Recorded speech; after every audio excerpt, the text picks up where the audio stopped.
इंद्रपुत्र बाली अपने असीम शारीरिक बल तथा समय समय पर दिखाए गए उनके अविश्वसनीय पराक्रम के लिए प्रख्यात थे। वे निश्चित ही रामायण काल के सर्वाधिक बलशाली योद्धाओं में से एक थे। कितना बल था उनमें, और क्या कोई अस्त्र भी थे उनके पास? कितने युद्ध लड़े थे बाली ने? आइए विस्तार से जानते हैं इस वीडियो में। ओम गणपति चैनल में आपका स्वागत है। अगर आपको हमारे वीडियो पसंद आते हैं तो कृपया चैनल को सब्सक्राइब और वीडियो को लाइक अवश्य करें। इससे हमें और भी अच्छा कार्य करने की प्रेरणा मिलती है। विभिन्न धर्म ग्रंथों से ली गई रोचक कथाओं को सुनने के लिए हमारे दूसरे चैनल सुनो कथा को भी सब्सक्राइब करें। लिंक आपको डिस्क्रिप्शन बॉक्स में मिल जाएगा। बाली के पिता का नाम वानर श्रेष्ठ ऋक्ष था। बाली के धर्म पिता देवराज इंद्र थे। बाली का विवाह तारा से हुआ था तथा अंगद उन्हीं का पुत्र था। उत्तर कांड अध्याय 34 के अनुसार एक समय रावण किष्किंधापुरी में पहुंचा और उसने बाली को लड़ने के लिए बुलाया। वहां बाली के मंत्री तार ने रावण को बताया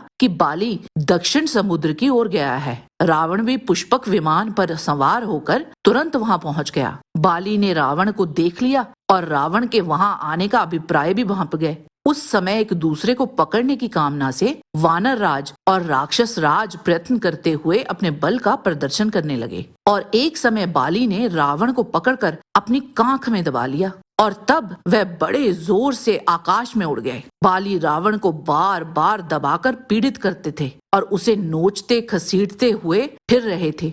रावण को छुड़ाने के लिए उनके मंत्री बाली के पीछे भागे, परंतु बाली की जंघाओं और भुजाओं के वेग को वो पा ना सके और थककर बीच में ही रह गए। बाली रावण को बगल में दबाए हुए कितने ही हजार योजन वैसे ही घसीटते रहे। वैसे ही दबोचे हुए बाली चारों समुद्रों की यात्रा कर किष्किंधा लौट आए और रावण को कांख से आजाद कर दिया। तब रावण ने वहां बोला, हे वानर राज, तुम्हारा बल और पराक्रम अतुलनीय है। तुमने मुझे पशु की तरह चारों समुद्र में घुमा डाला। मन, वायु और गरुड़, केवल इन तीनों में इतनी गति है। तब रावण ने बाली की ओर मित्रता का हाथ बढ़ाया था। वाल्मीकि रामायण के किष्किंधा कांड सर्ग 8 के अनुसार श्री राम की भेंट सुग्रीव से हुई थी। तो उस समय सुग्रीव श्री राम से कहते हैं कि वह बाली के भय से अपने अनुयायियों के साथ ऋष्यमुख पर्वत में रहते हैं। बाली ने मेरी स्त्री भी छीन ली है। आगे बाली के बारे में बताते हुए सुग्रीव कहते हैं, पिताजी के देहांत के बाद बाली को ज्येष्ठ समझकर मंत्रियों ने उसे राज सिंहासन पर बिठाया। एक बार मायावी दानव किष्किंधा नगर में आकर बाली को युद्ध के लिए ललकारने लगा। क्रोध में भरकर बाली बड़ी तेजी से उसे मारने के लिए घर से निकला। सुग्रीव भी उसके साथ हो लिए। तदंतर वह असुर बाली को देखकर डर गया और पृथ्वी के एक दुर्गम बिल में घुस गया। बाली वहां सुग्रीव से बोले, जब तक मैं इस शत्रु को मार के बाहर ना आ जाऊं, तुम यहीं खड़े रहना। जब बाली को उस गुफा में घुसे हुए 1 वर्ष हो गया तो सुग्रीव ने बाली को मृत जानकर उस गुफा को बड़ी सी शिला के साथ ढक दिया और वापस किष्किंधा आ गए। तदंतर सब मंत्रियों ने मिलकर सुग्रीव का राज्याभिषेक कर दिया। इतने में ही उस महा असुर को मारकर बाली वापस लौट आए और सुग्रीव को राज सिंहासन पर बैठा देख क्रोधित होकर बोले, मैं ये जानकर कि मेरा भाई तो द्वार पर मौजूद है, मैं उस दुर्गम गुफा में घुस गया और वहां जाकर उस दानव को ढूंढने में ही 1 साल लग गया।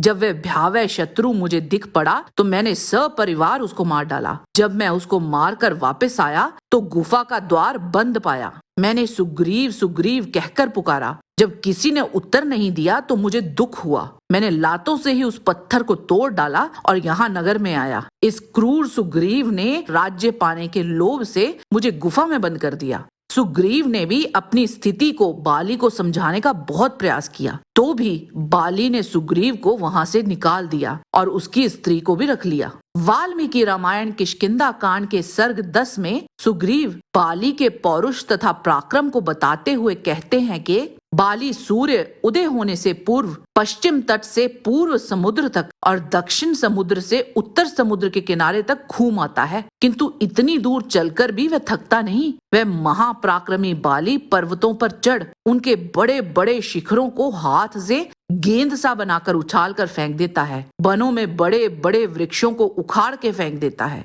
इन सब बातों से हमें ज्ञान हो जाता है कि बाली की भुजाओं में कितना बल था। एक समय दुंदुबी नाम का विशालकाय पराक्रमी भैंसा, जो अपने शरीर में 1000 हाथियों का बल रखता था, अपने शारीरिक बल और वरदान के घमंड में वह किष्किंधा नगरी पहुंच गया। वह असुर भयानक भैंसे का रूप धारण किए हुए था। वहां सब तहस नहस कर उसने बाली को ललकारा और कहा, आज मैं तेरा अहंकार दूर करके तुझे मार डालूंगा। बाली ने उस पहाड़ जैसे आकार के दुंदुबी के सींगों को पकड़कर दूर फेंक दिया। बाली ने उसको इतने जोर से पटका था कि उसके कानों से रक्त बहने लगा। तदंतर उन दोनों में घोर युद्ध हुआ। जब दुंदुबी का साहस, बल, धैर्य और पराक्रम मंद पड़ गया तो बाली ने उसे फिर से जमीन पर पटक दिया और वह वहीं मर गया। बलवान बाली ने उस मृत दुंदुबी को उठाकर 1 योजन दूर फेंक दिया था। और जब श्री राम के कहने पर सुग्रीव ने किष्किंधा जाकर बाली को ललकारा तो वहां दोनों में भयानक युद्ध हुआ। कुछ ही समय में बाली ने सुग्रीव को बुरी तरह से पीट डाला। दोनों की शक्ल सूरत एक जैसी थी। इसी कारण श्री राम शत्रु के प्राण को हरने वाले उस बाण को न छोड़ पाए। बाली द्वारा क्षत विक्षत होने पर सुग्रीव भागकर वन में चले गए। सुग्रीव तब श्री राम से बोले, अगर आपको बाली को मारना ही नहीं था तो मुझे क्यों पिटवाया? तब श्री राम ने बताया कि तुम दोनों की शक्ल एक सी होने के कारण मैं दुविधा में पड़ गया था। अगर हड़बड़ी में वह तीर तुम्हें लग जाता तो? तब उन्होंने सुग्रीव के गले में नाग पुष्पी माला बांध दी और पुनः सुग्रीव को किष्किंधा जाने के लिए बोला। वहां पहुंचकर सुग्रीव ने क्रोध में भरकर फिर से बाली को ललकारा। उस समय श्री राम पेड़ों की आड़ में खड़े हो गए। सुग्रीव के इस प्रकार बुलाने पर बाली क्रोध में भरकर वहां जाने को उद्यत हुआ। यह देख तारा घबराकर बाली से बोली, ये सुग्रीव हाल ही में पिटकर तुम्हें फिर से बुला रहा है। इससे मेरे मन में संदेह उत्पन्न हो रहा है।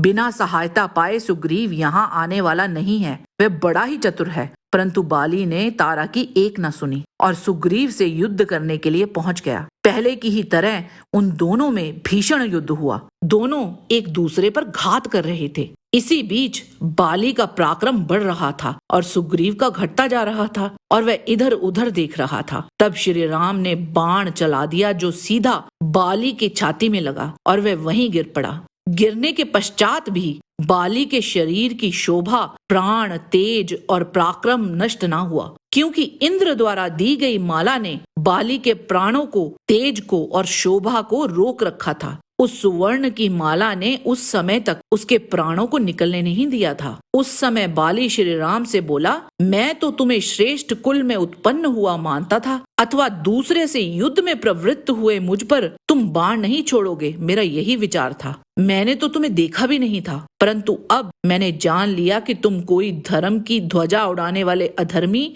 और पापचारी हो। मैंने तुम्हारा और तुम्हारे नगर का कोई बुरा काम नहीं किया, फिर भी तुमने मुझे मारा है। ऐसा घृणित कर्म करके तुम सज्जनों के बीच क्या कहोगे? हे राम, यदि तुम अपना प्रयोजन सुग्रीव से ना कहकर मुझे बतला देते तो मैं एक ही दिन में सीता को ले आता। यही नहीं, उस रावण को संग्राम में मार कर उसका गला बांधकर तुम्हारे पास ले आता। श्री राम ने उत्तर दिया कि तुमने सनातन धर्म छोड़कर अपने भाई की भार्या को अपनी भार्या बना लिया। तुमने कामासक्त हो धर्म मार्ग का उल्लंघन किया है, इसीलिए मैंने तुम्हें दंड दिया है। तुम्हारा वध धर्मानुसार ही किया गया है। जय श्री राम। आज के वीडियो में बस इतना ही। आशा करते हैं कि आपको हमारा ये वीडियो पसंद आया होगा। कृपया इसे लाइक और शेयर अवश्य करें। किसी भी प्रकार की त्रुटि के लिए आप सबसे क्षमा याचना करते हुए ये निवेदन है कि प्रेम पूर्वक परम पिता परमात्मा को मन में धारण करें और बोलें, वैदिक सनातन धर्म की सदा ही जय।